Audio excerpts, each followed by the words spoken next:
Chapter 14, Leaving Egypt. Folks, just a few days ago, we stood up to the NADF and their attempt to take away your land. It was brazen. We all know this is valuable, fertile land between Cincinnati and Columbus, and Camo would want nothing more than to roll their combines over these hills. You were brave, steady, and should be proud. There was a muted murmur of assent, but they were always cautious not to cross over into the vanity of pride. Unfortunately, I have some bad news, he said. The room fell deathly silent. We have received word from one of our sources inside the NADF, the New American Defense Forces, that they plan to deploy coats. There is only one reason to deploy the world's most elite fighting force: secrecy. They want to accomplish their mission quickly and quietly, where the NADF failed publicly. "What does that mean?" one of the men asked. He was a large, burly man with the traditional black pants and shoes, suspenders, and a buttoned long-sleeve shirt. His curly red beard extended down from under his brimmed straw hat, past his hairless upper lip, and down from his chin to his chest. "It means they will take this land. They may resettle you, force you into the cities, or worse. I don't want to terrify you, but I have seen what the NADF can do. I can't imagine what Coates would do in the cover of secrecy."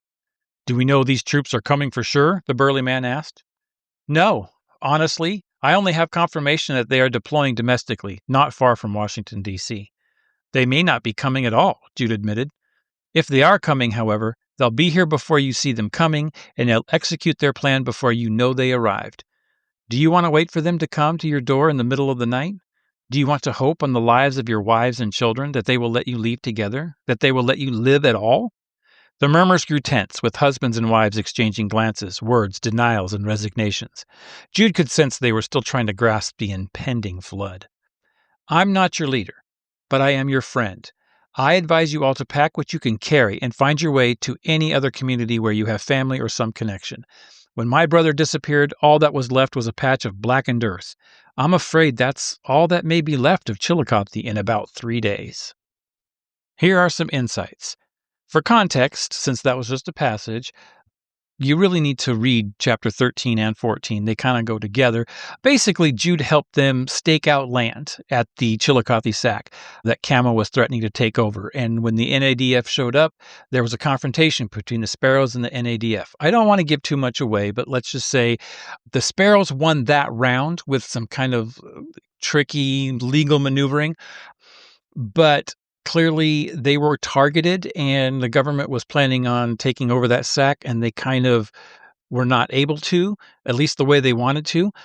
So now what we have in chapter 14 is that they suspect the government is coming back, but this time they're not sending the regular NADF. They're not going to ask questions. They're not going to, accept any kind of explanation. They're actually sending COATS.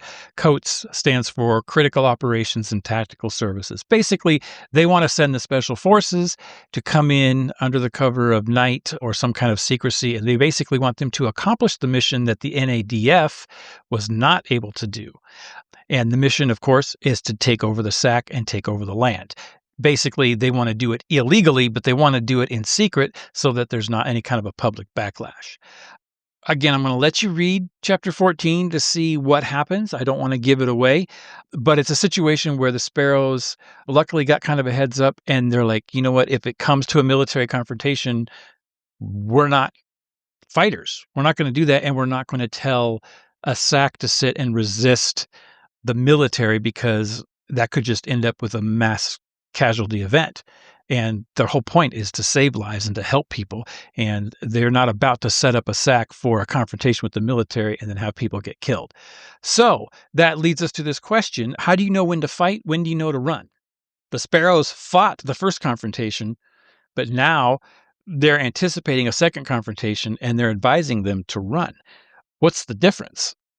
And I think it's not hard to figure out that it's a situation where if the Sparrows think there's a possibility of resisting without anybody getting hurt, they're going to do it.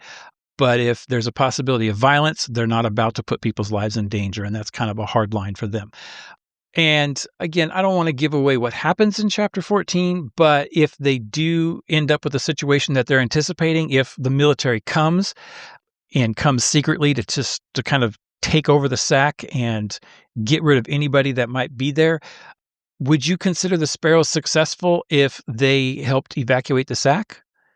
What is your definition of success? If ultimately they lost their SAC and the government takes it over, but they were able to flee and survive, would you still consider that successful, or would you consider that a failure because they weren't able to help them hang on to their land? I'll let you decide that, and I'll let you figure out what happens, but definitely read chapter 14. We're starting to see some action here, and things are heating up, and we're going to shift gears after this. We're going to go to a different part of the country in chapter 15, and I will see you when we get there.